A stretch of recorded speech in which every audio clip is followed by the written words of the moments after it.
Assalamualaikum warahmatullahi wabarakatuh. Video kali ini kita akan membahas terkait bagaimana sih cara menghadapi dan juga mengatasi DC lapangan pinjol atau DC pinjol yang terus-terusan menagih. Karena ada beberapa hal yang harus kalian teman-teman ketahui dan juga harus teman-teman catat baik-baik bahwa ada peraturan-peraturan yang sebenarnya sering banget dilanggar oleh DC pinjol. Salah satunya adalah jam penagihan. Ya, ini udah paling sering banget dilanggar di mana kadang itu kita ditagih 24 jam, kadang juga malam tengah malam ditagih, jam 10 malam ditagih. Padahal secara aturan OJK, proses penagihan itu hanya boleh dilakukan dari jam 8 pagi sampai dengan jam 8 malam. Selebihnya tidak boleh.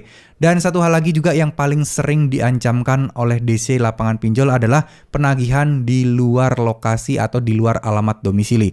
Karena sebenarnya secara aturan OJK untuk proses penagihan itu bolehnya hanya boleh di alamat domisili atau alamat sesuai dengan KTP. Di luar itu harus ada kesepakatan. Kalau kalian setuju, ya bisa ketemu di sana. Tapi kalau tidak, DC lapangan tidak berhak menagih ke kalian. Ya, ini yang paling sering dilanggar bahwa akan diancam, akan dicegat di Indomaret lah, dicegat di depan jalan lah, dan seterusnya. Atau dicegat di depan umum lah. Itu mulai marak sekali akhir-akhir ini diberikan ancaman-ancaman seperti itu. Dan yang paling penting lagi, itu memang proses penagihannya tidak boleh ada unsur kekerasan secara fisik maupun secara verbal. Nah, secara verbal ini bisa jadi dengan WA yang menghina, mencaci maki, dan lain sebagainya. Itu sebenarnya dilarang banget oleh OJK dan tidak boleh. Nah, terkait masalah penagihan juga, mulai dari adanya penagihan desk collector melalui telepon dan lain sebagainya, dan juga adanya DC lapangan, itu memang diperbolehkan oleh OJK. Tapi sebatas untuk mengingatkan membayar, bukan meminta uang dan memaksa untuk merampas uang saat itu di lokasi saat ketemu dengan kalian. Jadi nggak ada tuh pemaksaan-pemaksaan untuk harus dibayar saat ini. Lalu kemudian selanjutnya di sini adalah kita juga jika sampai diancam-ancam hal-hal yang berkaitan dengan hukum dan juga pidana, teman-teman tidak perlu takut lagi karena memang sebenarnya ini adalah urusannya perdata. Ya, urusannya adalah perdata, bukan hal-hal yang akan bisa membuat kalian dituntut secara pidana. Banyak yang bilang bahwa ini dibilang kayak penggelapan dana, pembawa kabur uang, dan lain sebagainya.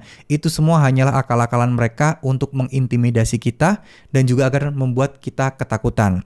Dan di sini ada banyak banget ya hal-hal yang mungkin bisa teman-teman baca di peraturan OJK atau mungkin di surat edaran OJK nomor 19 tahun 2023 terkait masalah banyaknya kemarin yang mengeluh penagihan pinjol yang meresahkan.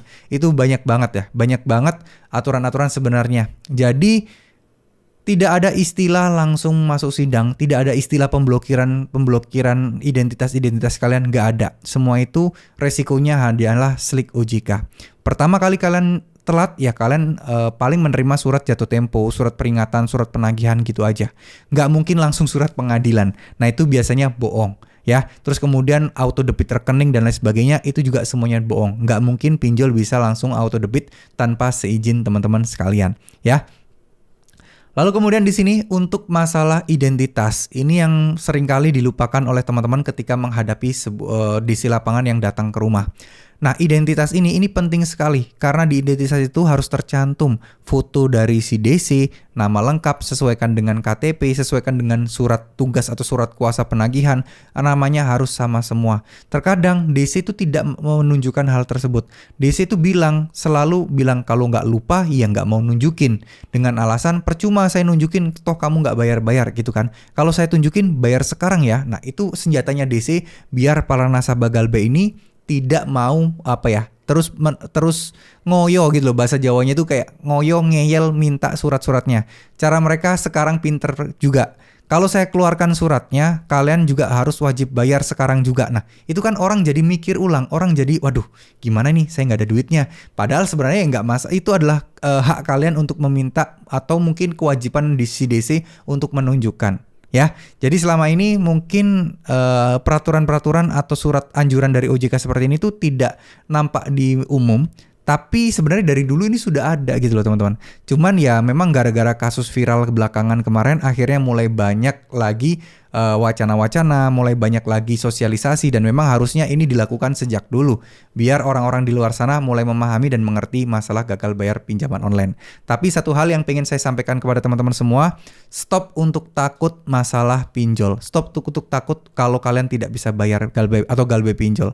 Ya, galbay pinjol bukan akhir dari segalanya. Insya Allah akan aman, insya Allah teman-teman bisa melaluinya. Tinggal teman-teman fokus di prosesnya. Jangan terlalu pikirin, jangan terlalu fokus untuk masalah hal tersebut. Yakinlah insya Allah kedepannya akan baik-baik saja.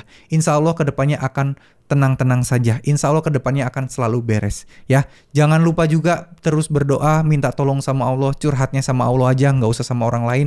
Dan terus zikir serta sholawat jangan lupa. Perbanyak amalan untuk penarik rezeki, amalan untuk mempermudah rezeki, itu banyak banget. Tinggal kalian coba deh lakukan, amalkan. Insya Allah pasti akan ada perubahan dalam hidup kalian menjadi jauh-jauh lebih baik lagi. Ya, terima kasih. Mohon maaf jika ada salah-salah kata. Wassalamualaikum warahmatullahi wabarakatuh.